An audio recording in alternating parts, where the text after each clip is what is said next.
video, we will continue on with Chapter 9 and discuss e-commerce and how businesses use the web. This will be a shorter lecture, as it is part 2 of 2 covering Chapter 9. But before we get into that, I highly recommend that you first read Chapter 9 in your textbook if you've not already done so, and try out some of those MyLab MIS homework problems. Let's get right into it and start by defining just what e-commerce actually is. So e-commerce, which is short for electronic commerce, is the buying and selling of goods and services over public and private computer networks. That definition seems rather straightforward, but there are two key points here. The first is that buying and selling, or the monetary component. This definition restricts e-commerce to only buying and selling transactions. Checking the weather on theweathernetwork.com or talking on Discord are not e-commerce, as there's no buying or selling transactions. There's no monetary component involved. However, if you were to buy a weather subscription or buy a premium Discord subscription, which Discord calls Nitro, this would be an example of e-commerce, as you're paying for these subscriptions and services over a computer network. And that brings us to our second key point. For it to be electronic commerce, the buying or selling transactions must take place over a computer network of some kind. It could be a public network like the internet, or it could be through a private network, such as one that might exist between a manufacturer and a raw material supplier. So for something to be e-commerce, we need two things: the electronic part, the use of a computer network, and the commerce part, a monetary transaction of some kind. While this is all very straightforward so far, it does have some important implications. The first are from a technology perspective. If your business is going to have any e-commerce activities, the technology implication is that you're going to need infrastructure and information systems to support these e-commerce activities. This can either be in-house infrastructure like software, servers, networking equipment, and the people to support and maintain it, or it could be infrastructure that you lease from a third party, like we discussed in our cloud computing lecture. Either way, there are technology costs and risks associated with e-commerce that have to be carefully weighed. The second implication is in terms of management. E-commerce requires coordination, not only between departments and business functions in your organization, but also with outside organizations. For example, you'll likely require a payment processor to handle the payment side of your e-commerce website, and contracts with hosting companies, domain registers, software vendors, and others. Effective e-commerce requires both cross-functional and inter-organizational communication. Your website needs to know the current stock in your warehouse. Your customer support agents need to know about a customer's past orders. And you need constant communication along the supply chain to ensure supplies arrive in time to manufacture ordered products. In short, e-commerce requires interconnectedness across the entire enterprise resource planning process. When we talk about businesses involved in e-commerce, they tend to fall in one of two types: merchant companies and non-merchant companies. Merchant companies take title to the goods they sell. This means that they own the goods before they sell them, and that they are selling them on their own behalf.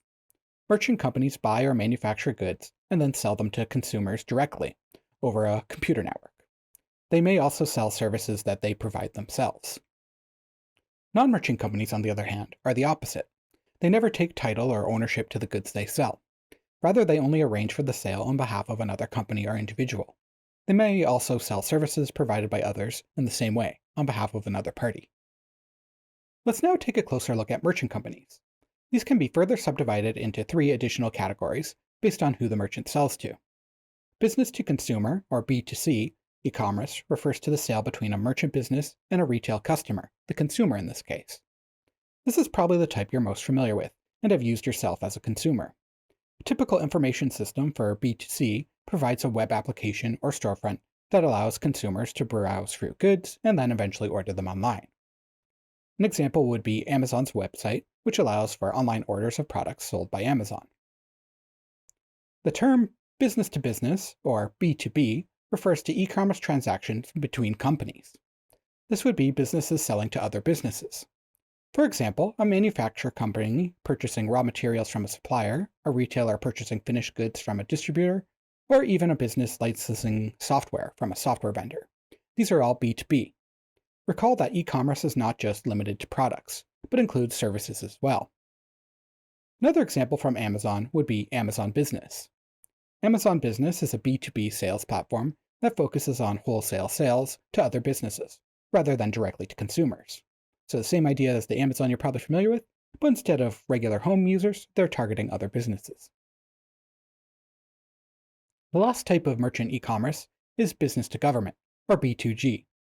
Unsurprisingly, as you may have guessed via the name, this is the sale of goods or services from a business to governmental organizations.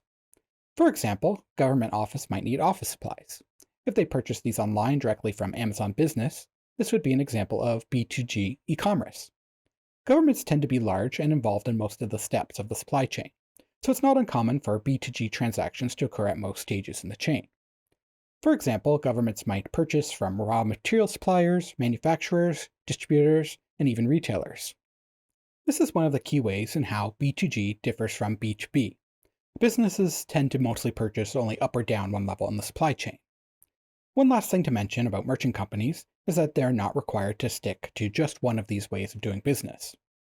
Dell, for example, sells computers directly to customers, directly to businesses, and directly to governments. Here we can see figure 911 from your textbook, and I think this gives a good demonstration of how these different types of e-commerce land in the supply chain. Government tends to purchase directly from all businesses in the chain.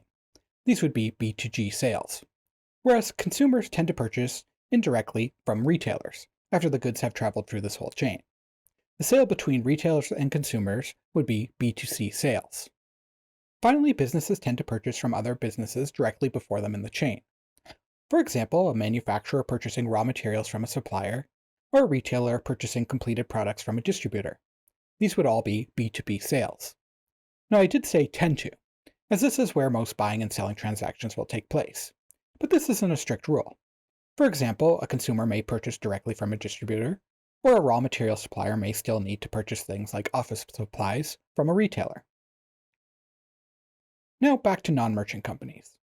Recall that this is the type of company that only facilitates the transactions. They do not take title to the goods they sell. They provide some kind of online platform to sell to another organization on their behalf. Now, what would be an example of a non-merchant company? There's probably at least one or two you've used before, or at least heard of. Take a few seconds and try to think of an example of a non-merchant company based on this definition.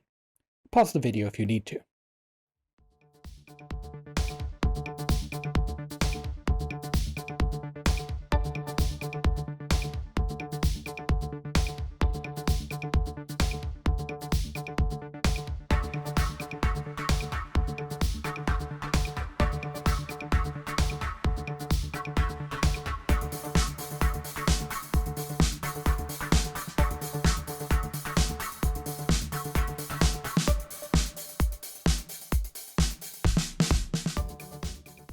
And we're back. Now, the non-merchant company most of you probably thought of was eBay. eBay is an online auction site that allows both individuals and businesses to sell through their online platform. Goods can be sold either as a buy it now item or at a set price through an auction, where potential customers place bids on the item for sale. eBay is an example of a non-merchant company as they never take ownership of the goods being sold. In fact, they don't even usually process or possess the item at all. Online auctions match buyers and sellers the same way a traditional in-person auction would. And just like in-person auction houses, online ones also take a cut of the sales. For example, eBay takes about 12.9% of the sale price, plus 30 cents per order. Though this percentage can vary a little bit depending on the category of the item and a few other factors. The advantage for the seller of the product is that they are not required to set up their own e-commerce site or infrastructure, and eBay takes care of the payment processing. The advantage for the customer is they get added protections in case of the seller being illegitimate or malicious. They don't have to basically trust a random website, as they can just put their trust in eBay. Online auctions like eBay are one example of non-merchant companies, but there are other categories. Clearinghouses provide goods and services at a stated price and arrange for delivery of the goods, but never take title or ownership of the goods. Some examples include Etsy, which functions as an online clearinghouse for handmade goods. Amazon, when it's acting as a marketplace to connect buyers with sellers rather than selling goods itself. And Alibaba, which acts as an online clearinghouse for business-to-business sales between suppliers and retailers. The advantage of businesses selling through clearinghouses is that once again, the business is not required to set up or maintain their own e-commerce infrastructure. Some clearinghouses, such as Amazon, also offer fulfillment services. These allow a business to ship their products to Amazon's warehouse, and then Amazon will deal with shipping it out to the customer and handling some level of customer service, such as returns. The last category are exchanges. Exchanges function similar to stock exchanges, but instead of stocks, goods and services are sold. Exchanges match selling orders for a set price with buy orders for a set price for a given product, raw resource, or service. Exchanges attempt to match and buy sell orders by matching the prices and then performing the transaction for a small commission. These tend to be less common than auctions and clearinghouses. An example would be Priceline.com, which matches customers with deals on hotels, flights, and car rentals. Now that we have an idea of what e-commerce is and the different types of e-commerce, let's now move on to discussing the benefits and challenges it introduces. The first and most obvious benefit of e-commerce is that you can now sell to the whole world, or at least where you're willing to ship to, rather than being limited to local customers that happen to come into your store. This also means that you now require less brick-and-mortar retail stores to sell your product, if any at all.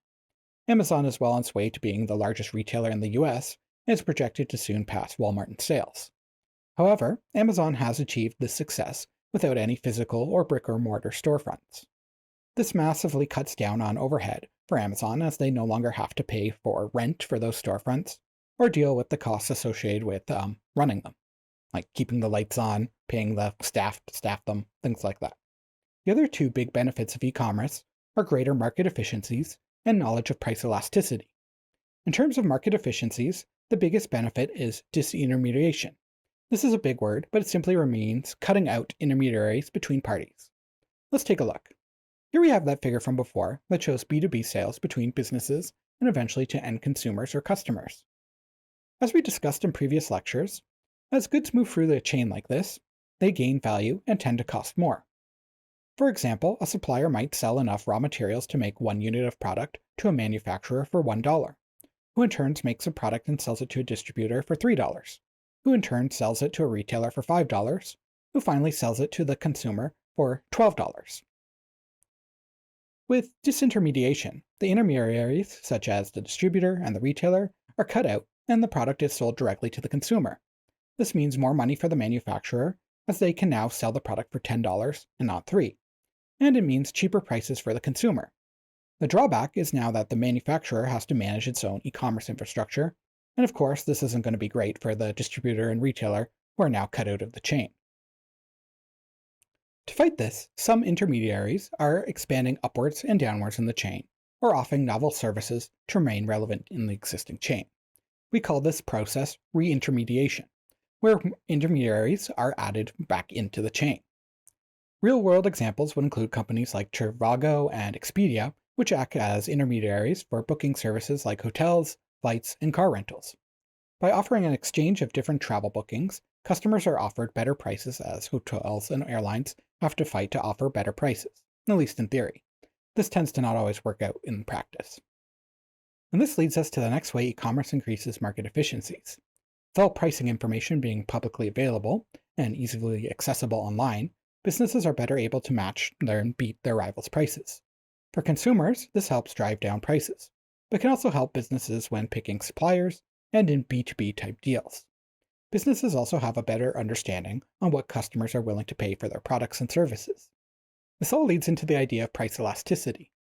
Price elasticity is how much demand for a product or service rises or falls with changes to its price. And knowledge of price elasticity is the next big benefit of e-commerce that we're going to discuss. As we mentioned, e-commerce allows businesses to view rivals' prices and stay competitive, and keep overall market costs down. But it also allows for price experimentation. A great example of this is Amazon. If you frequently buy goods from Amazon, you might notice that the prices change a lot, even when Amazon's the seller and not a third party. The reason for this is that Amazon has developed sophisticated systems for evaluating the price elasticity of their products they sell. They determine this by making thousands of small adjustments to the price of each product to see the impact on demand.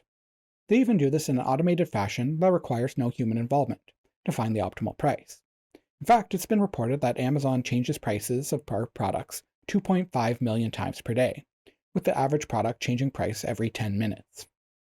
As an example, here are common Amazon basic bath towels that are sold by Amazon right now for $29.03. we take a look at the price history using a tool called Camel, we can see the movement of the price. You may notice these little steps going up and down in the graph. This is where Amazon is experimenting with the price to attempt to find an optimal balance between demand and cost to sell the towels for the highest margin possible. Due to Amazon's size and the sheer amount of products they sell every day, this gives Amazon a significant insight into price elasticity across multiple industries.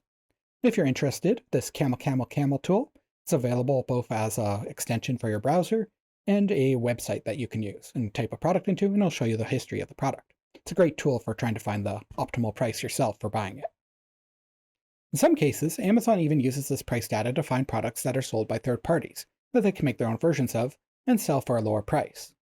This would be another example of disintermediation, but in this case, the distributor and the manufacturer are the ones being cut out. This has been somewhat controversial for Amazon, as sometimes their own version is almost identical to the competitor's product with only enough changes to avoid a patent lawsuit. Perhaps, worst of all, Amazon would then alter their search results to promote their version of the product, or even remove the original product's listing from their website. This is a great example of how using non-merchant companies to sell your product rather than your own website can also have some risks associated with it from a loss of control. But in many cases, you may simply not have a choice. After all, Amazon is quickly on their way to being the largest retailer, and missing out on having your product listed on their site could have its own disadvantages. This leads us nicely into the challenges and risks of e-commerce, the first of which is channel conflict. Here we have that example from before of disintermediation. If a manufacturer were to cut out a retailer like this, one of the problems they may face is that if the retailer would keep selling their product. Sure, the manufacturer could make more per unit selling their product directly to the consumer, but can they sell as many units as the retailer this way? Cutting out the retailer could make them retaliate by dropping their product from their stores, and ultimately leave the manufacturer worse off if they can't sell the same number of units on their own. We call this type of conflict, as I said before, a channel conflict. The next potential issue with disintermediation is that even if the manufacturer and retailer sell to different consumers, there could still be conflict due to pricing. In this example, the manufacturer is selling a product for $10 and the retailer $12. Even if the retailer specializes in selling to consumers in a specific geographical area that the manufacturer doesn't sell to, undercutting the retailer could still cause conflict. For example, consumers might see the cheaper price online and expect that price from the retailer, or worse, not purchase the product at all. We call this type of conflict price conflict. The next issue is that the distributor and the retailer in this example were not here for no reason. They were not simply a middleman that cost the manufacturer money. They provided a service to the manufacturer by dealing with all of the logistics of shipping and selling the product, as well as customer service and marketing in some cases. With these intermediaries cut out, the manufacturer now has to handle all of these activities and invest in the technology infrastructure to handle direct sales over the web. In many cases, the cost of this will far outweigh any potential gain from direct sales, especially for smaller manufacturers. For example, if the manufacturer is gaining $7 in sales revenue per unit via direct sales, but spending $10 per unit on handling activities that used to be done by the retailer, they're actually losing $3 per sale, and that's not good. We call this logistic expense. A similar issue is that the manufacturer now has to take on the customer service expense.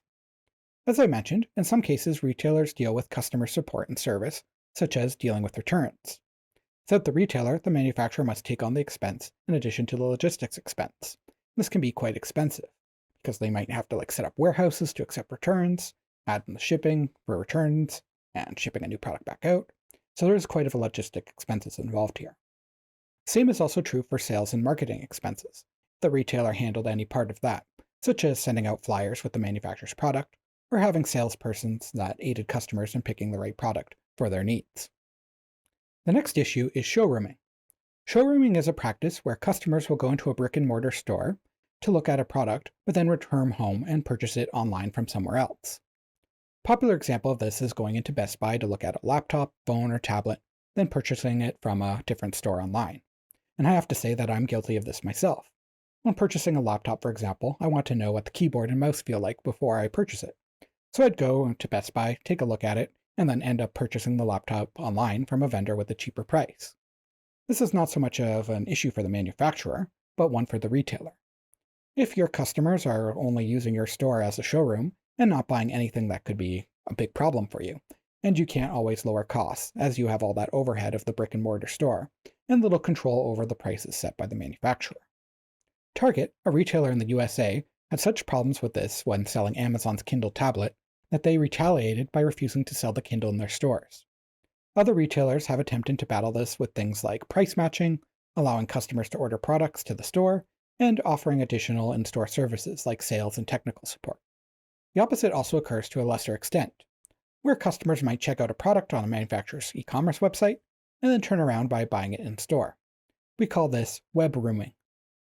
And the last issue or challenge for e-commerce is taxation. In traditional physical stores, this was rather straightforward. The tax rules of the location the store was located in would apply, and a sales tax would be charged based on the local laws. However, e-commerce moves commerce beyond borders and physical locations, and this makes taxation complicated. For example, if a customer is located in Ontario, the warehouse the product is being shipped from is in Manitoba, and the company is headquartered in BC, what local sales tax applies? The issue gets more complex when tax exemption rules apply. For example, in Ontario, there's no provincial sales tax on items such as books, children's clothing, and footwear, but these may not be tax exempt in other regions.